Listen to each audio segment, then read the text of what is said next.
Seems a strange title for a lesson. Manasseh was a disaster, as you recall.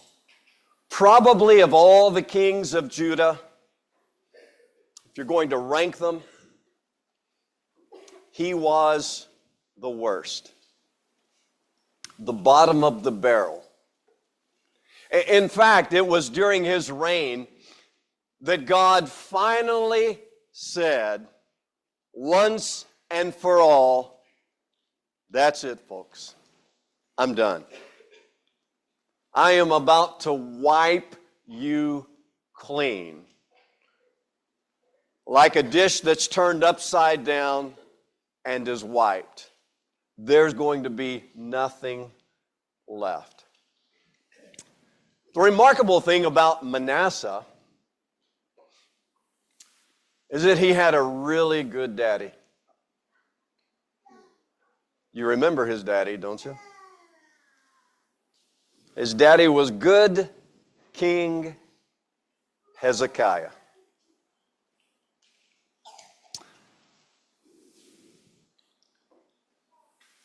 It just seems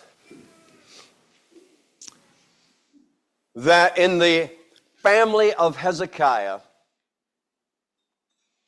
it would have been impossible for such a man to come forth. We're going to be in 2 Kings chapter 21 this morning. I do want to say to you, we don't have time to go back and do all the historical study getting up to this, but let me just say, 2 Kings chapter 17, I think. Yes. 2 Kings chapter 17 is the parallel chapter to 2 Kings chapter 21. 2 Kings chapter 17 tells us about the spiritual decadence, the decline and the fall of the nation of Israel, the northern kingdom. Chapter 17 tells us what had happened, tells us of the abominations that came into the land, tells us why it was that God finally reached the limits of his patience and took them into Assyrian captivity. That was the nation of Israel. That was the northern kingdom. Now, in 2 Kings chapter 21, we're finding out that less than 100 years later, actually Manasseh's reign began about 50 years after the fall of the northern kingdom. Less than 100 years later, the southern kingdom, they had learned nothing from what had happened. And they are headed in exactly the same direction. And God is totally disgusted with what is going on. And so we're in 2 Kings chapter 21. We're going to start by looking historically at the text, at the life of Manasseh. And then just a few applications and principles about parenting. You know, the Bible is full of information, both explicit and implicit information about parenting. So many principles in the Bible that are clearly set forth for us. In 2 Kings chapter 21, the text begins with these words: Manasseh was 12 years old when he began to reign. Now, if you underline things, I want you to underline 12 years old. That's significant. Any of you have a 12-year-old? Think about it. He was 12 years old when he became the most powerful person in the kingdom. His mother's name was Hephzibah. Everyone's daughter is named Hephzibah. And the text says in verse 2, "And he did what was evil in the sight of the Lord, according to the despicable practices of the nations whom the Lord drove out before the people of Israel. Now, if you mark things in your text, this is important.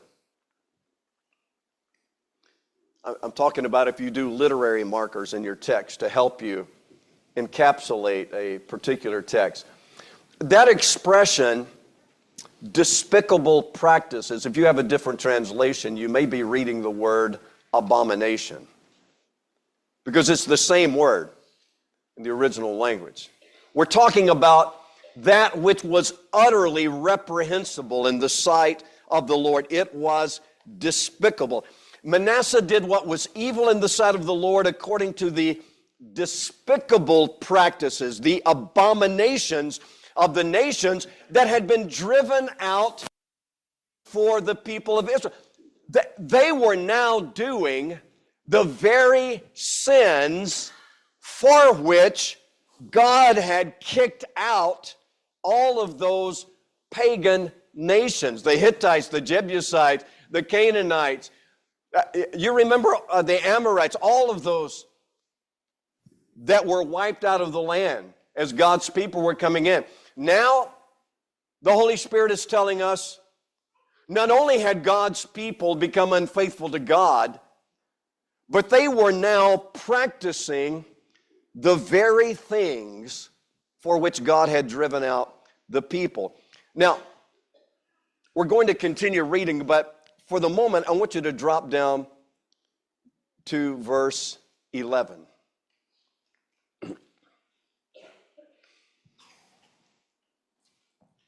And in verse 11, the narrator tells us, because Manasseh, the king of Judah, has committed these abominations.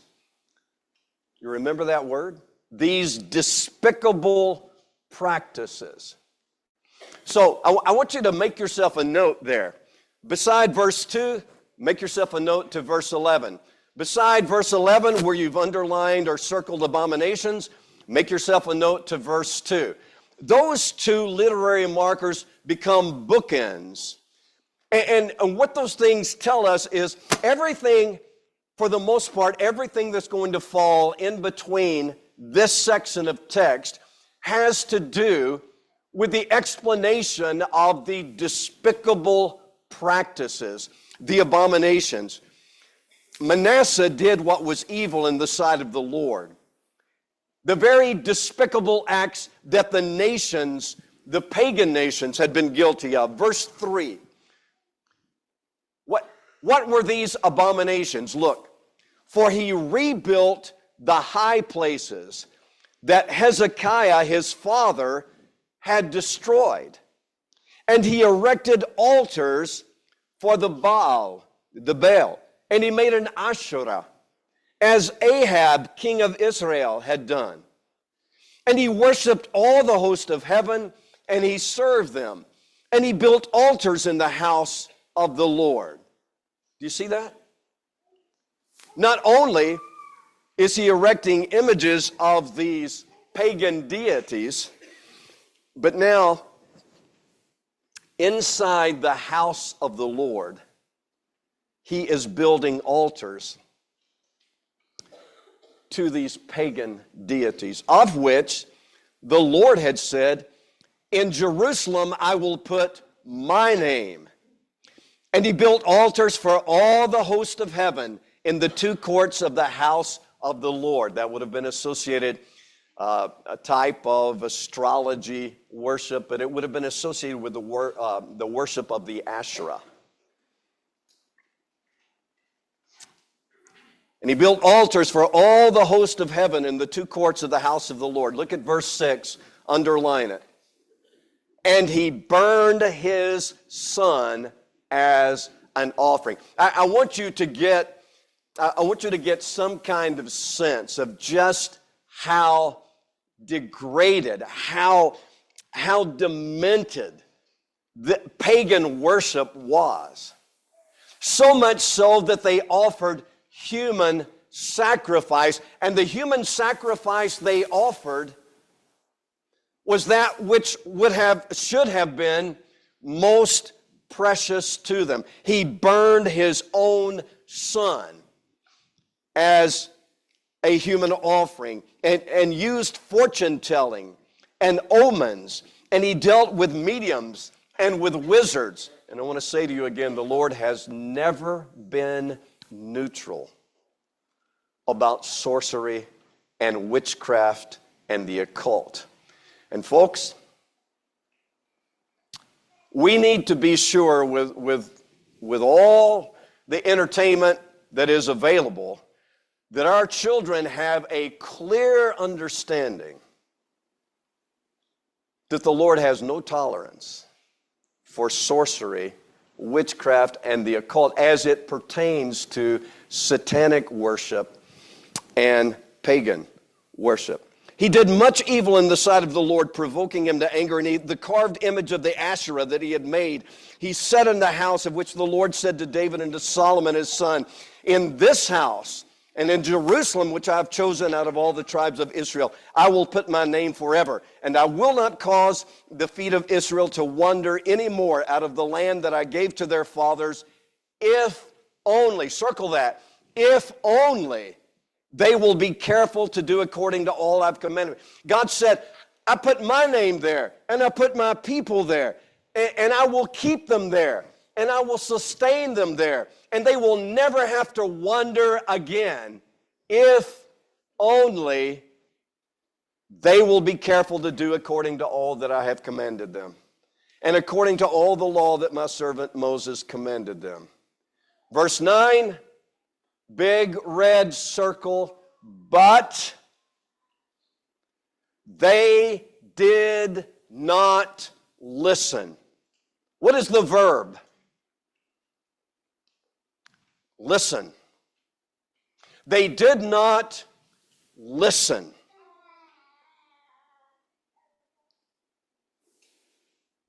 The Shema. The Shema. You ever heard that before? What is the Shema? It's that Hebrew prayer. How does it start? Deuteronomy chapter 6, beginning in verse number 4. The first thing, the first expression out of the mouth of God in the Shema. What is it? Hear, O Israel. Or, listen, O Israel. The Lord our God is one God. Now, what's the indictment? The very first words of the Shema, listen, O Israel, God said, but, verse 9, they did not listen. That was the problem. And Manasseh led them astray. I want you to pay attention to this. It's no small statement. We're talking about the kings of Judah. The kings of Israel, they didn't have a good one in the bunch. The kings of Judah, they did better. But God says of Manasseh, not only was he among the unfaithful kings, but he says of Manasseh that he led them astray to do more evil than all the nations had done whom the Lord destroyed before the people of Israel. And the Lord said to his servants the prophets, because Manasseh, the king of Judah, has committed these abominations, these despicable practices, and he has done things more evil than all the Amorites did who were before him. And he has made Judah to sin with his idols. Therefore, thus saith the Lord, the God of Israel, behold, I am bringing upon Jerusalem and Judah such disaster that the ears of everyone who hears of it will tingle. God said this is going to send, we would say, a cold chill up and down your spine. I will stretch over Jerusalem the measuring line of Samaria and the plumb line of the house of Ahab, and I will wipe Jerusalem as one wipes a dish, wiping it and turning it upside down. And the indication is complete, finished, empty. Not one scrap is going to be left. God said, I am going to destroy it. And I will forsake the remnant of my heritage and give them into the hand of their enemies, and they shall become a prey and a spoil to all their enemies, because they have done what is evil in my sight, and they have provoked me to anger since the day their fathers came out of Egypt, even to this day. Moreover, Manasseh shed very much innocent blood until he had filled Jerusalem from one end to another, besides the sin that he made Judah to sin, so that they did what was evil in the sight of the Lord. Now the rest of the acts of Manasseh and all that he did and the sin that he committed, are they not written in the books of the Chronicles and the kings of Judah? And Manasseh slept with his fathers and was buried in the garden of his house, in the garden of Uzzah, and Ammon his son reigned in his place, and he was every bit the disaster that his father was. How is it possible that a man of such heinous wickedness could have been the son of good King Hezekiah? Parents, grandparents, 5 principles very quickly. I see some of you missed your hour. 5 principles very quickly. Number 1. As we think about the raising of our children, be diligent. Be diligent. Yeah, you know that saying, well, you know, the apple doesn't fall far from the tree. Sometimes it does. And I'll tell you this, one of the things Manasseh tells us by his own life is the apple can fall far from the tree. It certainly can. Doesn't always. As a general rule, children seem to grow up and reflect some of the character and the attributes of their parents. Kind of scary to think about that. But sometimes children grow up and they don't look anything like their parents. They don't think the way their parents think. They don't live the way their parents live. They don't make choices the way their parents made choices. Here's the model in Genesis 18 and verse 19. Why did God choose Abraham to set his family apart and make them the chosen nation? Why? God said in Genesis 18 and verse 19, I've chosen Abraham because he can command his children to walk after him in the ways of the Lord. That's why. Abraham was chosen, God said, because he would be able to influence his children and his children's children in honoring God as God. And so as we think about the Shema, in Deuteronomy chapter 6, hear, O Israel, listen, O Israel, the Lord our God is one God. You shall love the Lord your God with all your heart, with all your soul, and with all your might.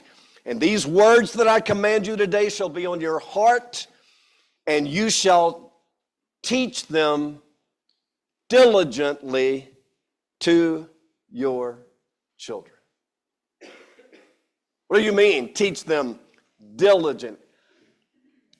I mean, when you're sitting around in your house, you're talking about me and my word.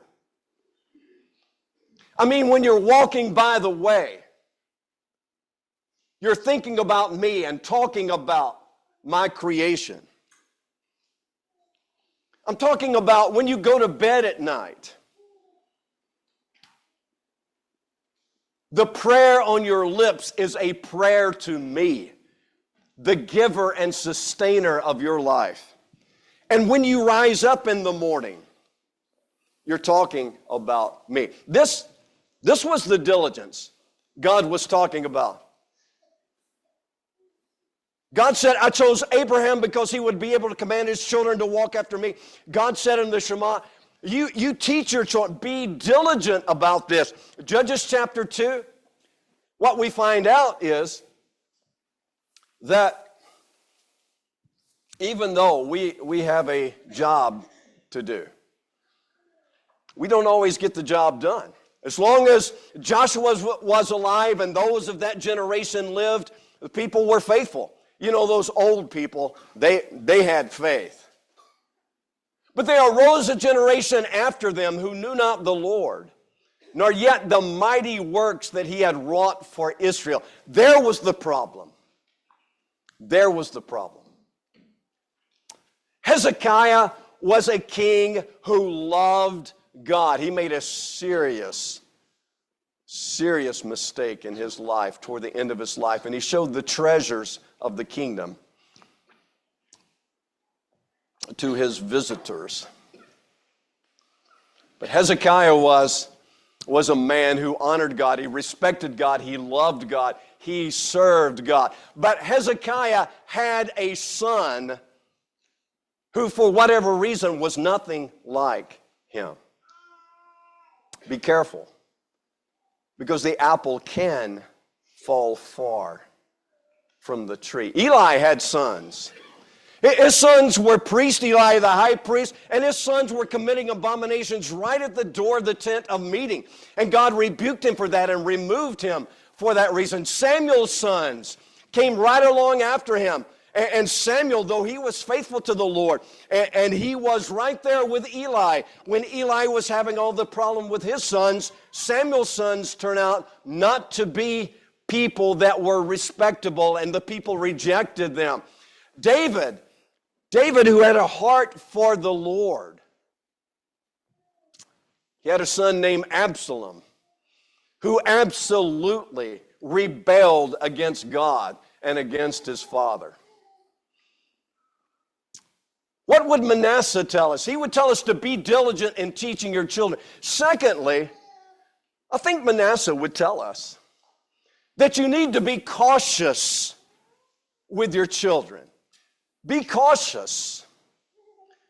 Too much too soon can actually become a deadly thing.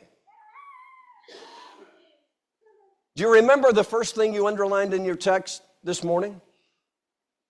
In verse number 1 of 2 Kings chapter 21, and Manasseh was 12 years old when he began to reign in Israel. How would you like to be the king of the mountain 12 years old? I mean, the kingdom is yours. You want ice cream? Hey, the ice cream is being served up. Every flavor you can imagine and you want, just tell them. They'll bring it. You want some fruit? Fruit from all over the kingdom will be brought to you. You want to skip your math class that day and go out and play soccer? Hey, who's going to tell you you can't do that? I'll tell you something, folks. As far as I know, no one here is growing up as the prince of Egypt, as Moses did. No one is becoming king at 12 years old. But culturally, we are living in a time, I hope you'll hear me on this. We are living in a time where it is quite easy, quite easy for our children to have too much too soon.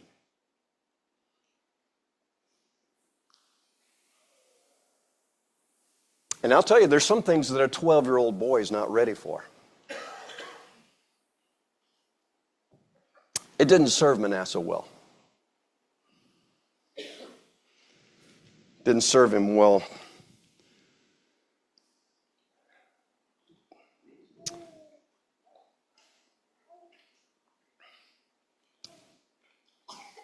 Manasseh would tell us, you really need to stay focused.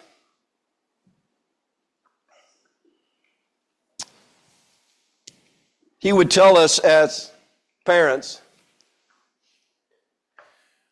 that for all of the cultural training that he received as he was being prepped to be the king, nobody was shaping his heart. And conformity to cultural norms is not the same thing as shaping the heart. Jesus said, I'll tell you what's wrong with this generation. They honor me with their lips. That is to say, they've learned their lessons. They can recite the law. They can quote the verses. They say the right things. Jesus said, with their lips they honor me, but their hearts are far from me. I think Manasseh would tell us there's a difference between being raised and conditioned to conform to cultural norms. There's a difference between that and having your heart shaped to be obedient and submissive to the Lord. To be a good king in Israel or Judah, you needed to be kind and tender-hearted, forgiving others. He didn't get that. He needed his heart shaped so that he would not be so selfish. Rather than being God-focused and other person focused. In Philippians chapter 2, the Apostle Paul said, you need to have the same attitude, the same mind that Jesus had toward others. Each of you count the other better than himself. Put the interest and the needs of the other person before your own. Let me tell you something. When you're the king of the kingdom at 12 years old, it's hard to learn the lesson about putting others first. No 12-year-old ought to be the king of the kingdom at his house. Shouldn't be. Be focused on what's going on. Shape the heart. Now, I want to say to you, Manasseh would always also tell us, be hopeful here. I'm in 2 Chronicles chapter 33. There's something the Chronicles tell us that we don't read about in 2 Kings chapter 21. I'm in 2 Chronicles chapter 33, and I'm beginning in verse number 10. And the Chronicles say, the Lord spoke to Manasseh and to his people, but they paid no attention. Therefore, the Lord brought upon them the commanders of the army of the king of Assyria, who captured Manasseh with hooks and bound him with chains of bronze and brought him to Babylon. And when he was in distress, he entreated the favor of the Lord his God, and he humbled himself greatly before the God of his father. Can you believe that? I mean, his whole life, and it comes down to this, and he's carried away as a captive and slave. He's got a hook in his nose. He's like an animal being led to the slaughter here. And at this point in his life, after all of the wickedness, after all of the selfishness, after all of the ungodliness, after leading the entire nation into idolatry, guess what? He's sorry. Listen to me. He really is sorry. He really is. And he humbled himself. And he called upon God. And he prayed to God. Yeah. Now, if you're God, and you've been watching this boy since he was 12 years old, and all he did was spit in the face of his dad, had no regard or appreciation for anything that his father had done, selfish behavior, always trying to build himself up, leading the people into every known practice of idolatry, multiplying 100-fold the wickedness of the people. He gets to the end of his life. He's captured by the king of Assyria. He's brought to Babylon. He's naked and a slave, and the hook is in his nose. Now he's sorry. Now he's really sorry.